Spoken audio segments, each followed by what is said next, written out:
Hello and welcome to episode 7 of my retrospective look at LEGO games of the past. Hopefully you've been enjoying the series so far. However, if you've not had a chance to see any of the episodes, they are fully available on our YouTube channel or via the website lifeandbrick.com.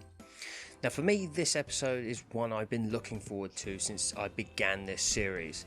Having now visited Hogwarts for a second time, it's time for another LEGO Games sequel, and quite possibly one of my favourite LEGO games, if not my favourite. I'm genuinely excited about this one. It's LEGO Batman 2 DC Superheroes. Now, as I've said in both episodes 4 and 6, Harry Potter did some amazing things for the LEGO Games franchise, reinvigorating a lot of the tedious gameplay and ultimately taking the staleness out of the tried and tested template. And while those games actually paved the way for some of the new things that were coming from TT Games, nothing prepared fans for what LEGO Batman 2 was going to bring to the table. I remember back in 2012 feeling a little bit disenchanted with the LEGO games, if I'm honest. Yes, they still had their charm, I still very much enjoyed them, but they were kind of reached the point where they were purchased at sale price as a good gamer score boosters, or easy platinum if you're a Sony guy. As a result, the excitement wasn't quite there when Batman 2 surfaced. I was always going to play it, but it wasn't a high priority like some of the previous games had been. Then I played it, and oh wow. This game blew me away the first time I played it. With the expectations in my brain shouting, meh, another LEGO game, the experience itself wowed from start to finish. I genuinely feared replaying the game thinking that maybe my low expectations at the time heightened that experience. They didn't. It is still awesome. It's still as awesome as ever, and it's easily one of the best LEGO games ever.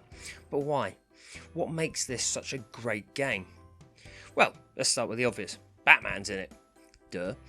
And as a result, we're not only in for probably the best collection of bad guys to play with, but also an epic soundtrack.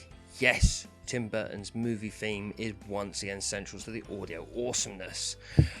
But this is a sequel, so just copying the original isn't going to make this a good game, let alone a great one.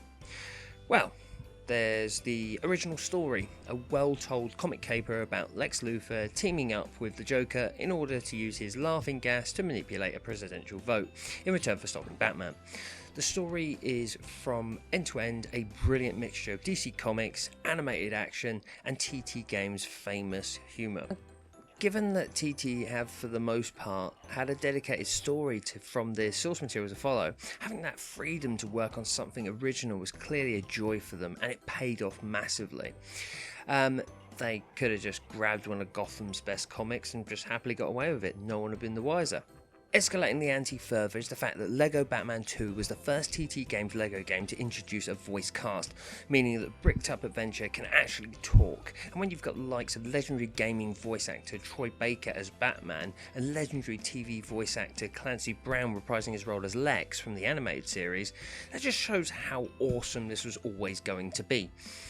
Yes, the silent LEGO games have always been just as fun and humorous, but this game was the first to really take it up that extra notch. You know, Robin's love of Superman, despite a disapproving Batman, being a definite highlight in the story as we go through it.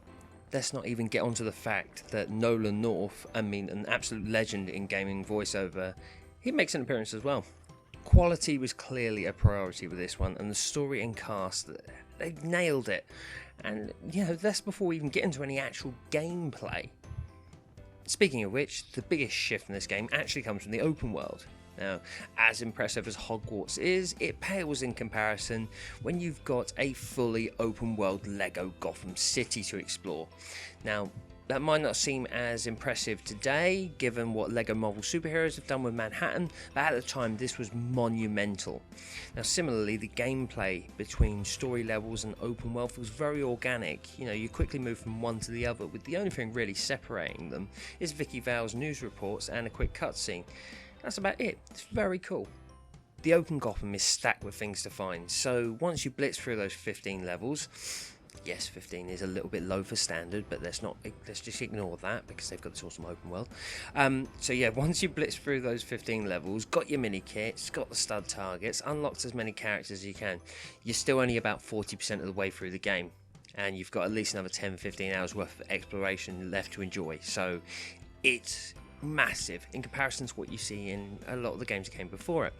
Now, while the levels themselves aren't monumentally different from what we've seen before, the progression in the story does allow a number of additional characters to show their faces throughout.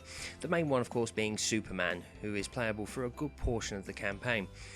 Now, this game is possibly the best Superman game, definitely, though it doesn't have a great deal of competition, so we'll move on from that very quickly. Now, much like the original LEGO Batman, the dynamic duo are treated to a number of power suits which are routinely unlocked throughout the levels when they're needed, and serve to provide the characters with the powers and abilities they need to complete the puzzles. With that said, however, this time around you're unlikely to hit 100% with just the Cape Crusaders. Now, with areas dedicated to powers such as flight and Green Lantern's green bricks building, for example, this shift again reinforces the fact that this is an upgrade on the original. You need the raft of additional characters if you want to actually get through. That's not to say they aren't awesome to play with anyway, so it's not like it's any burden. So, yeah. All of these epic changes to LEGO games didn't come completely problem free. LEGO Batman 2 isn't the perfect product of TT Games' genius. There are a few minor snags. For one, the flying controls don't seem quite right, they seem a little bit awkward. That could be down to the fact that I've played the later games more recently.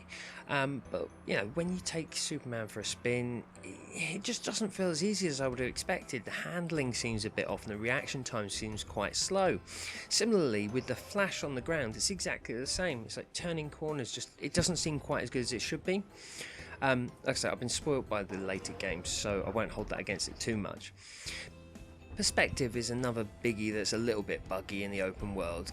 It's getting the right angle can sometimes be a bit of an issue when the default camera just wants to sit in a position kind of partly embedded in a wall. Again, another minor issue, and it's not going to stop you enjoying the game too much. I mean, these are mostly just underdeveloped innovations. They're great ideas that they're not quite there, but they do really make a difference in the future, and they don't break the game. The one honest critique I will make, however, is the vehicle-based levels. In LEGO Batman, they were free, kind of pseudo bird's eye views, but now they're kind of first person, they're very controlled. It's all very much a linear path and you're in control of the guns, not the vehicles, and it just seems a little bit mediocre compared to, you know, everything else that they've done better in this game. Now, that said, you know, you do have a full open world Gotham City to go a little bit GTA in the Batmobile, so it's not all bad. Now, overall, LEGO Batman 2 remains one of my favourite of all the LEGO games, a game that drastically outdone the original, as well as its eventual successor Beyond Gotham in my opinion. LEGO Batman 2 is the best one of the trilogy in my eyes. You might not agree, but that's my opinion. Now, the story is an enjoyable family-friendly tale featuring two of DC's best villains teaming up. I mean, what's not to love? The fact that this is an original story as well, also featuring the first LEGO voice cast, and an epic one at that, is just a joyous bonus. The mechanics in-game aren't mind-blowingly different from any that came before, but the additional suits on offer for the dynamic duo and the entire Justice League at your disposal surely boosts the enjoyment.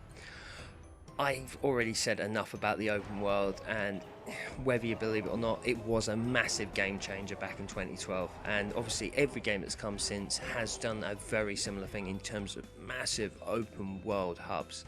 So LEGO Batman 2, that was the one that kind of really like wowed people back in the day. Anyway, thank you very much for listening to me ramble on about this game. As I said, it is one of my favourites and it will continue to be. Even after playing it again 6 years later, yes, very much enjoyed it. It is just as awesome. Highly recommended if you've never played this and you went straight onto LEGO Batman 3. Anyway, thank you very much for watching the video. Please subscribe if you enjoyed it. Please comment, please share the video. Please provide any feedback you'd like, good or bad. I want to make these videos as good as I can, so that requires your feedback. Anyway, you can get us on Instagram if you want to see what else we do. Instagram is at Life and Brick. We've also got lifeandbrick.com, where you'll be able to find everything that we do up until now. I'll be back with another video in this series very soon. It will be LEGO Lord of the Rings, spoiler alert. But for now, thank you very much, and I'll see you soon. Bye-bye.